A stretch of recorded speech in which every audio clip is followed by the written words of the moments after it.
और पुछण थो घुरां त कॾहिं उमरकोट ज़िले जे स्कूलनि जी पोज़ीशन ॾिठी वई आहे, हालत ॾिठी वई आहे, उन स्कूलनि में विज़िट कयो वियो आहे, छा कयो आहे? कुझु कोन कयो वियो आहे। उन खां पोइ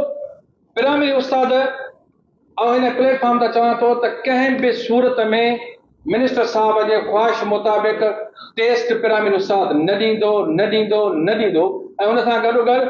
जेको लेसन पॉलिसी असां वेलकम था कयूं लेसन पॉलिसी खे, पर हुनजो मक़सदु इहो न हुजे त प्राइमरी उस्ताद खे उनजे प्रोमोशन सां मशरूत कयो वञे त तव्हां ही लेसन हासिल कयो त तव्हांखे जेको आहे सो असां प्रोमोशन ॾींदासीं। जॾहिं असां बीएड पीटीसी एमएड कई वेठा आहियूं, असांजी मुख़्तलिफ़ डिग्रीज़ थियल आहिनि ऐं उन तहत असांखे तव्हां प्रोमोशन ॾिनो आहे त ही जेको आहे सो वरी नई पॉलिसी छो हिनखे क़बूल पेटियल तंज़ीम कॾहिं न कंदी। जॾहिं शाह साहब ऐं तव्हांखे इहो ॿुधाईंदो हलां, मुंहिंजे लाइ क़ाबिल एतिराम आहे, पर जॾहिं शाह साहब असेंबली फ्लोर ते तक़रीर थो करे, स्पीच थो करे, ख़ुदा खे गवाह सम्झी करे हाज़िर न तव्हां सम्झो हुनजो अंदाज़, हुनजो स्टाइल, हुनजो जेको आहे सो तरीक़ेकार जेको आहे उहो तव्हां सम्झी सघो था। उनखे तालीम जी मिनिस्ट्री न, पर आउं सम्झां थो सकाफ़त सिहत वारी ऐं दरगाहनि वारी मिनिस्ट्री ॾिनी वञे, जिते राग रंग ॿियूं शयूं सभु थींदियूं आहिनि, उन्हनि जो बहितर जेको आहे सो शाह साहब वाक़ुफ़ आहे। ऐं सम्झां थो हीअ मिनिस्ट्री हुन खां वापसि वरिती वञे। उन खां अलावा मुखालिफ़ धुर सां रुजू कयो वियो आहे। त तव्हांखे चवां थो त तव्हां मूंखे मशवरो ॾियो त आउं छा कयां। ही तंज़ीमूं जेको आहे सो माफ़िया आहिनि, ऐं वॾे ऐलान सां चवां थो त तंज़ीमूं माफ़िया न आहिनि। तंज़ीमूं उस्तादनि जेके आहिनि उहे सिंध जे तालीम जे लाइ पंहिंजो भरपूर नमूने सां किरदारु अदा करे रहियूं आहिनि, सिंध जे अंदरि बहितर नमूने सां तालीम ॾियारे रहियूं आहिनि, पर माफ़ियाऊं मिनिस्टर साहब सां गॾु वेठियूं आहिनि जिन फर्नीचर जा कॉन्ट्रेक्ट ॾिना आहिनि। सिंध जे अंदरि असांजा उस्तादनि खे जेके एसएमसी जा पैसा मिलनि था उहा असां 4000 में बहितरीन जेको आहे सो डेस्क ठारायूं था पिया,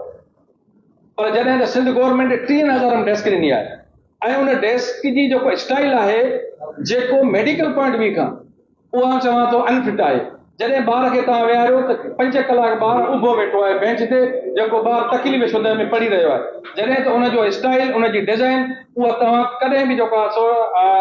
कंहिं उन इदारे खां पास न कराई आहे त बाबा ही डेस्क कहिड़े स्टाइल जी ठहणु खपे, पर उहा डेस्क अहिड़े क़िस्म जे बारिश हुन ते पवे त 3 महीननि जे अंदरि उहा डेस्क उहा जेको फर्नीचर ॻरियो वञे थो पियो। मां इहो बि शइ चवां थो त जेके फर्नीचर जा कॉन्ट्रेक्ट थी रहिया आहिनि उहे तव्हांजी माफ़िया कराए रही आहे, तव्हांजी माफ़िया कमीशन वठी रही आहे। ऐं साबित कंदुमि, हाणे रिसेंटली कलोनी बि जेको मीडिया में आयो आहे, जेके हिन सां गॾु माफ़िया गॾु वेठा आहिनि उन्हनि उन्हनि खां पैसा वरिता आहिनि मुख़्तलिफ़ मद में, ऐं उन्हनि जा जॾहिं कमु न थिया आहिनि त उन्हनि जेको आहे सो मीडिया ते आंदो आहे। सो इन करे दोस्तो असीं तव्हां दोस्तनि जे प्रेस जे थ्रू ही ऐलान करणु घुरूं था त पाकिस्तान पीपल्स पार्टी जे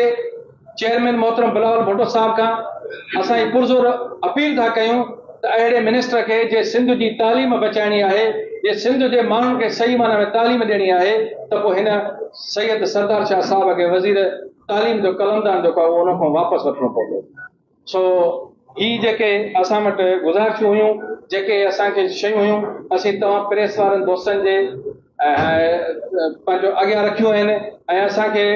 इहो यकीन आहे त सिंध जे अंदरि जेकॾहिं कंहिं ग़रीब बेपहुच ऐं बेमददगार माण्हुनि जो जेकॾहिं आवाज़ आला ऐवाननि ताईं पहुचाइण जो ज़रियो आहे त उहो साईं तव्हां प्रेस जा दोस्त आहियो, ही प्रेस जो इदारो आहे। सो तव्हां सभिनि दोस्तनि जी महिरबानी, आईंदा असांजो हिकमत मिली जेका